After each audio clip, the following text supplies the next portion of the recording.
What's up, everybody? Welcome to Transition Tuesdays for this Tuesday, November 8th, 2022. I am your host, Russ Williams. I'm so glad you could be here today. I know you could have been anywhere in this world, ladies and gentlemen, Transition Army. I know you could have been anywhere in this world today. But you decided to be here with me, and I appreciate that. And more importantly, I appreciate you. So, welcome to Transition Tuesdays, my friends. On this election day, this day is finally here. People are going to be elected in office, ousted out of office. All this is going down. Where I go over the results and what's going on. You know, some things are too close to call thus far. Polls are closing throughout the country. We're going to cover that as well. But again, we have a action-packed show once again, my friends. But before I start the show, I always like to state my intentions. And my intention is to give you the opportunity to laugh, smile, think, and engage in honest conversations about your life's transition. So that's what we do here on Transition Tuesdays. We got my guy Michael Dodge on the check-in. What's going on, Mike? Welcome to Transition Tuesdays, my friend. Welcome, welcome, welcome. And I can hear that voice of Obama coming from my man Michael, man. Great job, man. It was great seeing you a couple of weeks ago. 2 weeks ago, right, Mike? Saw you 2 weeks ago, man. Pleasure seeing you again, my friend. Pleasure, pleasure, pleasure. So, let's just start with this, guys. Couple of things before we do the election day results and what's at stake and what's on the ballot this year. We're going to cover all that tonight. But I want to talk about a couple of things that little housekeeping for myself personally. This Saturday, I am on it. I'm excited. I'll just show this here, right here. You guys can see this on the screen. Oh, man. I am blessed to be a Manhattan College Hall of Fame inductee. This year, my team, my class of 1992, that team, the 92 team, is gonna have a special recognition for that championship season. So I'm excited. I can't wait to see my brothers, my Jasper brothers. You know, my former teammates, my Jasper brothers. I can't wait to see everybody on Saturday. Oh, I can't wait, man. We're gonna be doing a lot of celebrating. You know, we're gonna have some special guests there. What I've been told. My great friend and great teammate Charles Duber, who passed away. He won't be able to attend, obviously, but we have I believe his brother-in-law, which Kendall is usually on Facebook. So Kendall, I'm looking forward to seeing you, my friend. Oh man, his sister Pam and Charles's wife attending the event in honoring of Charles as well and that great team, man. So I can't wait. I'm excited. You can hear my voice. I'm excited for that team. You know, and I just got to stress that 92 team really changed the fortunes, really had the resurrection of a program. That team responsible for a lot of things. The first MAC regular season championship. The first at the time was the team that won the most games in the school's history, which is 25. We went 25-9 that year. Man, I think we didn't lose 2 games in a row throughout the whole season. I think we had a 14-game winning streak that year. And it's ironic, you know, when we inserted Charles Duber into the star lineup, we started the roll. So, you know, I'm glad we're going to just celebrate that. Oh, man, there's a lot of stuff. We received a proclamation during that year, 92, for our exploits. We went to the quarterfinals of the NIT, which we lost to Notre Dame with LaFonso Ellis, who does a great job on ESPN, I might add. What else there, man? I'm trying to think, man. We were ranked number 1 in the rankings there for the MAC conference, going with the number 1 seed. A lot of firsts.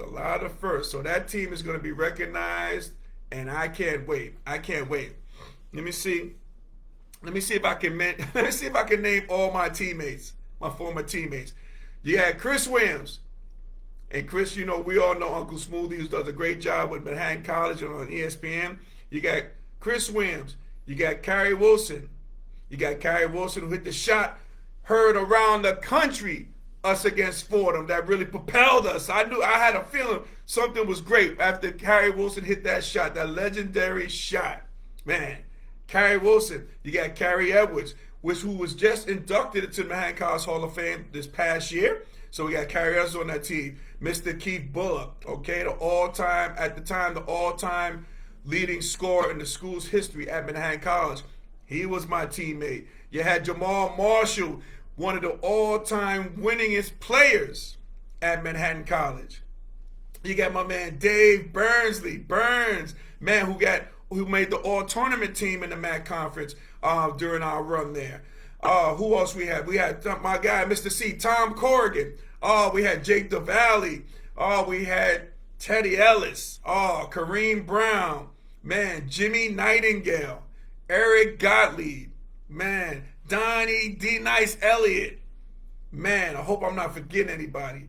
Is that it? I think that's it. I think that was it, right? I think that was it. The coaches, Coach Steve Lapis. He is in the Manhattan College Athletic Hall of Fame as well. Okay. We also have Ed Beglane, Coach Eddie Beglane. He will be there. We're going to acknowledge him. Okay, Coach Steve Pannone. We have to acknowledge him. He was part of that coaching staff. Coach John Leonard. He was a part of that coaching staff. So it's going to be a great thing. It's going to be great. It's going to be festive. I can't wait. I'll show this again to everybody. Oh, I can't wait on Saturday. And look at the bottom there. Special recognition. The class of that 92 men's basketball regular season championship team. Man, I can't wait. I can't wait, ladies and gentlemen. Transition Army. I can't wait. Let's see if anybody else is checking in on the check-in here. See who we got. I don't see anybody just yet. Okay. So, can't wait on that. That's be Saturday. And I'm here to report I got some sad news as well. So I just found out and I just heard my good friend by the name of, man, Larry Medine, who was an artist. Man, he was an artist. He was, I'll show you his picture too, okay? My guy Larry there with his wife Joan there. But my man Larry, he passed away, man, last month, and I just got the word of it on Facebook that he passed away. Here's a guy, Larry, man, who's an artist. I mean, every sense of the word. But before that, he was a Vietnam vet. He's an Army veteran. Having great conversations that I had with Larry. Larry also was a boxer when he was younger. I think he boxed in the Golden Gloves.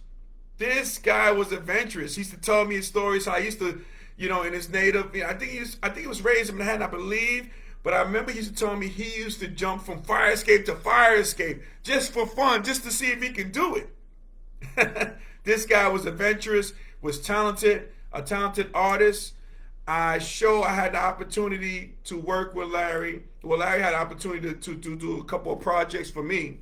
And one of the great projects he did for me was the portrait of my mom, which I presented to my mom here on the show for her birthday. Larry did the artwork on that. Also, and a couple of things about Larry. So I found out that Larry, he died of cancer. I believe it was esophagus cancer. And his service arrangements is going to be this Saturday. So I'm going to be there as well. I'm going to definitely be there as well. Man, I had great conversations with Larry. Just absolute great conversations with Larry. I had a chance to talk to him probably a couple of weeks before he passed away. He called me from his hospital bed. They were running tests. He wasn't sure what was going on.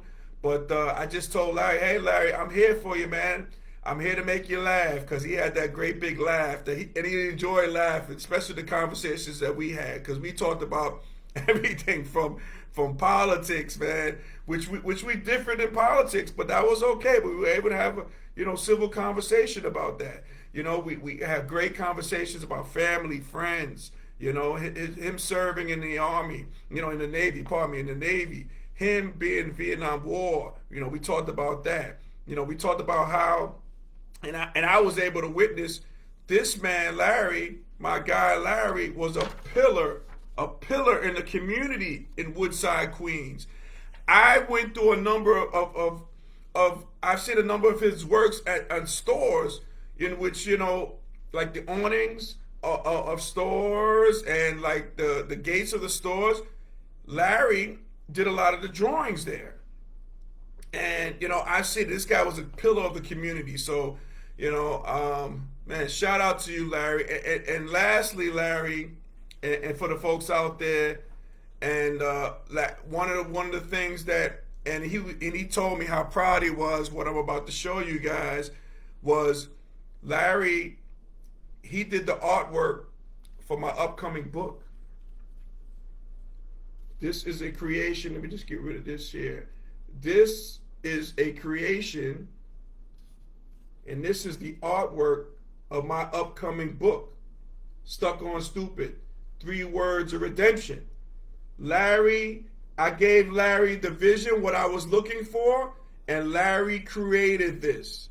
Created the artwork for my upcoming book, Stuck on Stupid, 3 Words of Redemption. I owe Larry on this. Man. And if you're wondering what Stuck on Stupid, 3 Words of Redemption, what is the book about? The book is a fictionary story of RJ, the fictionary RJ.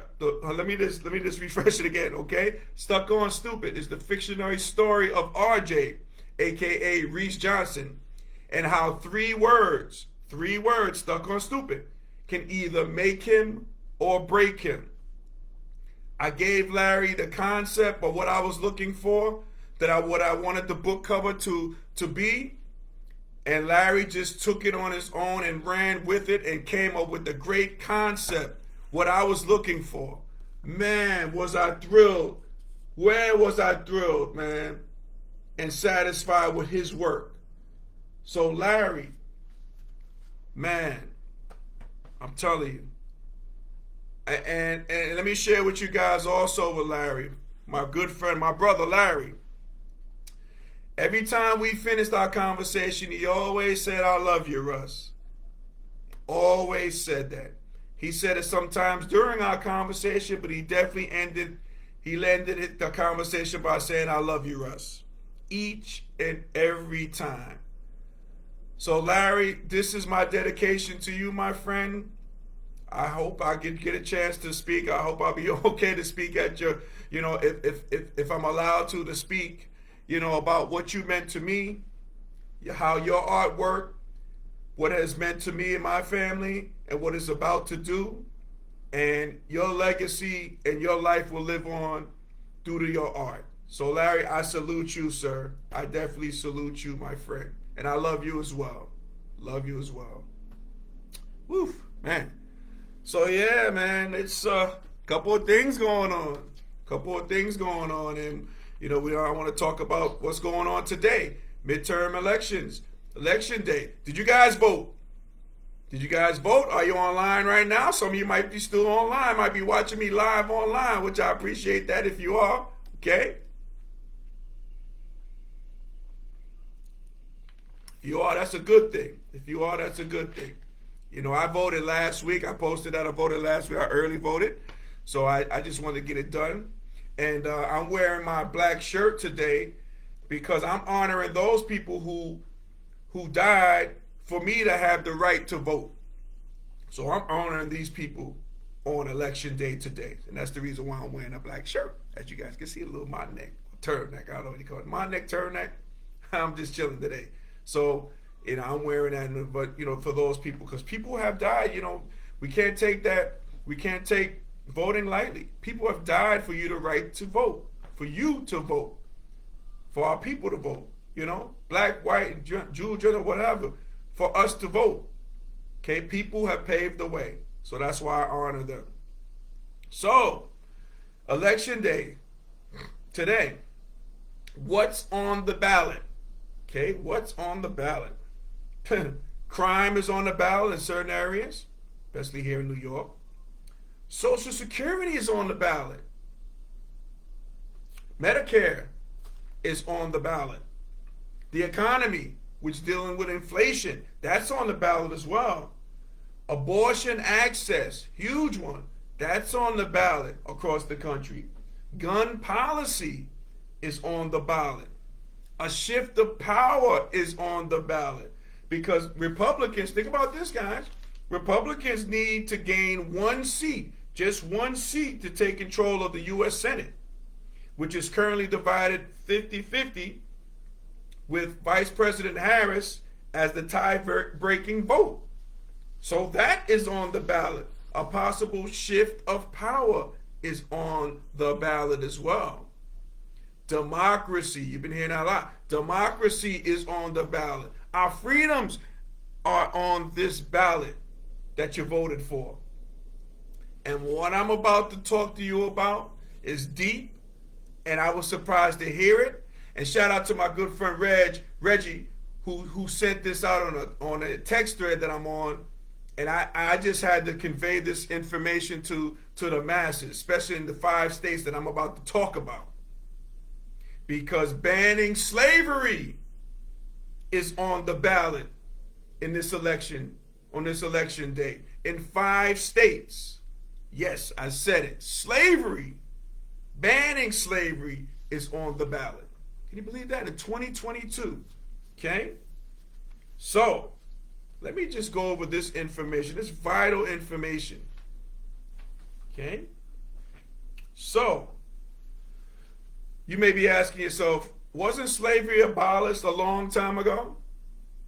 It was. Well, sort of, all right? So 150 years ago, the 13th Amendment did outlaw slavery except as punishment for someone convicted of a crime. That meant that incarcerated people could be forced to work without pay while they were in prison. So there are 19 states, think about this, guys, 19 states still have language in their constitution, the verbiage, language in their constitutions that allow slavery or involuntary servitude. Now this year, this election today, 5 states are asking voters to change that. So let me go over one state, and that's Alabama. So the vote is, you should vote yes. That's if you agree with this, okay? But again, in terms of the slavery, banning slavery, voting yes in Alabama on the Alabama complied Constitution ratification question, okay? So again, as you know, if you have voted already, a lot of times these questions are on the back of the ballot, so you have to make sure you turn over the back of the ballot, not just the front. Turn it over and answer the questions on the back. So the current Alabama institution includes racist language throughout, as well as a section that explicitly allows for voluntary servitude as punishment for crime. So Alabama, my people in Alabama, okay, vote yes if you haven't done so. If you're on the lines right now, make sure you vote yes to approve a revised constitution that removes all racist language and eliminates that slavery loophole. Alabama, make sure you vote yes. If you have done so, great. If you're online right now voting, because I think the polls close soon in Alabama, make sure you vote yes. In the state of Louisiana, I lived in Louisiana for 9 years. My daughters currently are living there in Louisiana. Okay, Louisianans, all right, you should vote no to Amendment 7. That's no to Amendment 7. So Amendment 7 asks Louisiana voters if they want to remove language from the state constitution that allows slavery and involuntary servitude. Okay? This is also adds new language that says the prohibition of slavery and involuntary servitude does not apply to the otherwise lawful administration of criminal justice. That's why the state representative who proposed the new amendment is now actually asking voters to oppose this. So Louisiana, all my people in Louisiana, okay, if you voted no already, great. If you're online and you're about to vote and you're making your choice, and make sure you turn that ballot over, make sure you vote no on Amendment 7, Louisiana. Make sure you do that. Next state, Oregon. The state of Oregon, okay? You need to vote yes on Measure 112. Vote yes on Measure 112, back in the ballot. So Oregon goes further than simply asking voters to approve changes to the Constitution to outlaw slavery and involuntary servitude. Its ballot in Oregon measures links of legacy of slavery to mass incarceration. So, people from Oregon, vote yes on Measure 112. It will authorize Oregon courts to probation or parole agencies to consider alternative to incarceration for anyone convicted of a crime. So again, my good people in Oregon, I know my guy Chuck Martin, who's there now coaching University of Oregon. He probably had to vote in New York State, but again, he could pass the word on, Chuck. Okay, if you're listening, sir, have people of Oregon vote yes to Measure 112. Now, we're going to go to the great state of Tennessee. Tennessee, people online, or if you voted already, if you're online now, vote yes on Constitutional Amendment 3. Okay, so Tennessee's Constitution Amendment 3 proposes changing the current language in the state constitution. Okay, changing the language. There you go. All right, which was slavery and involuntary servitude, except as a punishment for crime, whereof the party shall have been duly convicted, are forever prohibited in this state. Now, with this new language that says unequivocally that slavery and involuntary servitude are forever prohibited in this state. So that's why, my good people from the state of Tennessee, you must vote yes. Turn that ballot around, okay? Go, fill out your ballot in the front, but make sure you turn that ballot around and answer those questions and answer yes to Constitutional Amendment 3. Okay, you gotta do that.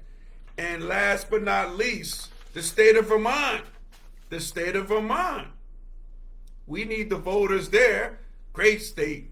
Man, beautiful landscape and everything. Okay, and I know you guys are online right now voting. Polls about to close shortly. But those who voted, let's make sure you voted yes on Proposal 2.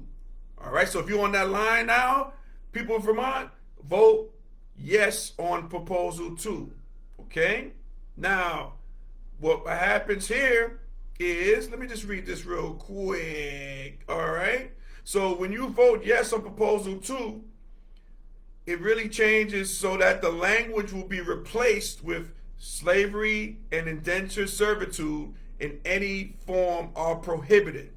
Okay? This changes the language when you say yes in Vermont to Proposal 2.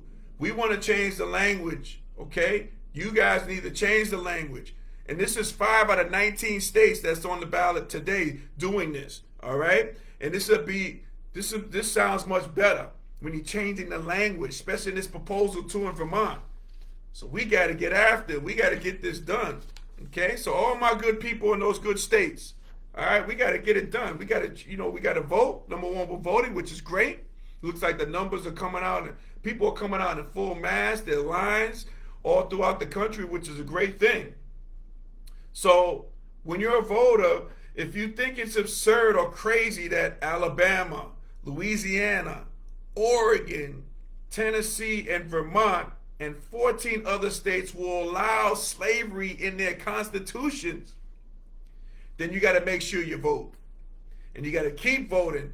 Keep going down the line throughout the entire ballot. Okay? Front and back. You got to do it. It's our right to do that. Okay? It's all right to change the jargon and the wording and the language of it. Because as you know, slavery is abolished. and it could be reinstated. You just never know. That's why we got the power, and that's the power of the vote to do that.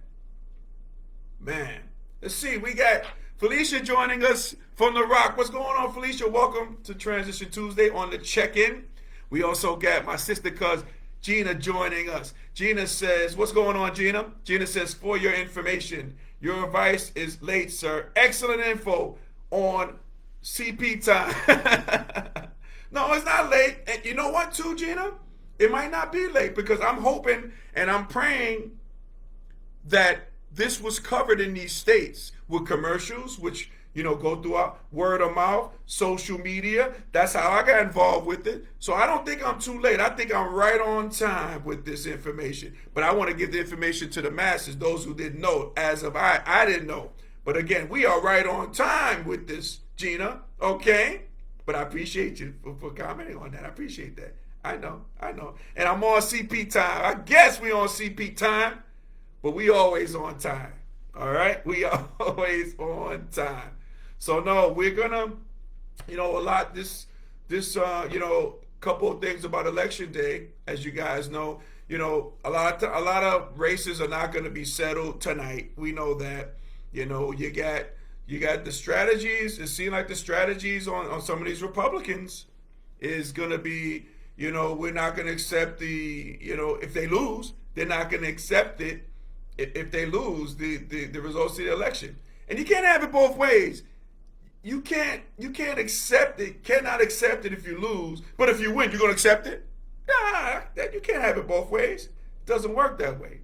Doesn't work that way. So we need to be looking for that. We'll probably find out the results maybe 3-4 days after this day. That can happen as well.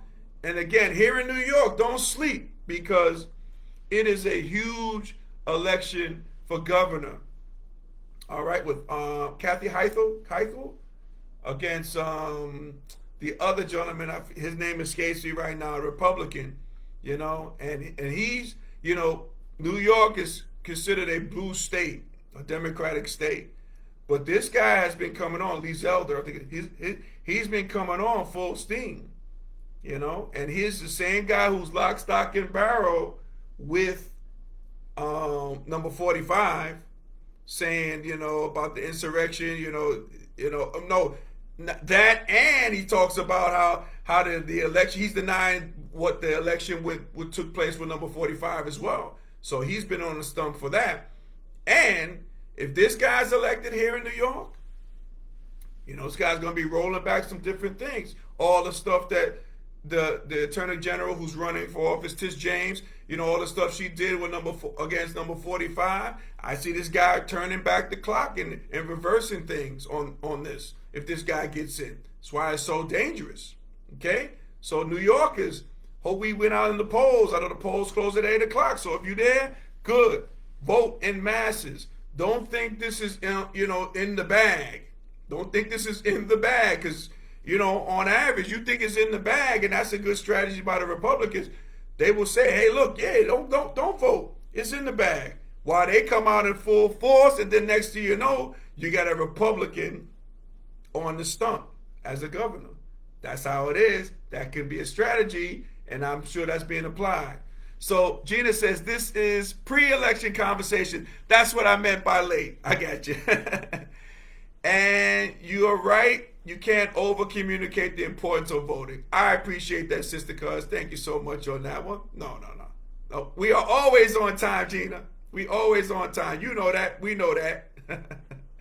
So, yeah, this cannot be taken lightly. Elections in your state, city or state, what have you, get out there and vote. If you voted, kudos to you. Just think about the people who paved the way for you to vote, to give us, exercise the right to vote. Think about those people when you're in the voting booths and you're voting, because we can make a change. We can make a change out there. Our vote is powerful, like I've been saying all along. There's a reason why they try to suppress your vote, because that's how powerful the vote is. Okay? Stay engaged in the process. Stay engaged. We're going to get people ousted who we don't want out there, want in there, and we can vote people in who we want in there. That's the power of Election Day, and that's the power of the vote. So, ladies and gentlemen, Transition Army, If we were able to make you laugh, smile, and think during this broadcast, my good friends, you have accomplished something major today. So celebrate your victory. Celebrate your victory. Let's see. As I get on with my DJing skills, see if they're up to par. Let's see what we got. Hey! Yes! Here we go. Woo! Alrighty. Transition Army. I want to thank you guys from the bottom of my heart for you watching Transition Tuesdays. Each and every Tuesdays, I thank you so much. Man, you can watch our show on our YouTube channel, Transition Tuesdays, okay? When you're on there, you can see our past shows, and you can see this show. I'm about to post this pretty soon, so you can watch that as well. You can run it back, okay? And I'll repost it again as well on Facebook. So, when you're doing so, when you're on our channel, Transition Tuesdays, make sure you like and subscribe before you leave the channel. I would greatly appreciate it, okay? You can follow me on Instagram, or as the young people say, IG, at Russ Will Transitions. That's Russ Will Transitions with an S. You follow me, and you got my word. Okay, I'm as good as my word. I'll follow you back, all right? So, I want to thank you guys for watching the show. I really appreciate you guys. I want to give a big up to our sponsor, Sweet Candy Cafe. And Sweet Candy Cafe is located in Lumberton, North Carolina, which is the home of Southern Sweetness. And 2 weeks from now, Sweet Candy Cafe is celebrating 10 years in the game. A decade of excellence. So before the show ends tonight, okay, we're almost there. I promise. I'm gonna get you to the election coverage, okay? But before you guys head out, after when we're done the show today, go to sweetcandycafe.com to order your confectionery goodies, okay? And if you can't be a part of the celebration 2 weeks from now, November 26th, you can always order online. You can donate. You can do what have you, okay? Please go on there. We need to rep small businesses so we can have 30 years in the game, 20 years in the game, 5 years in the game, a year in the game. Sweet Candy Cafe is celebrating 10 years in the confectionery space. Okay, so that's big and that's major. Shout out to you, Miss Felicia Evans Long, Miss Sweetness. Shout out to you. So again, guys, head to sweetcandycafe.com to order today. So Transition Army, as we say in parting, happy transitioning, and we'll speak to you soon. Take care, everybody. God bless.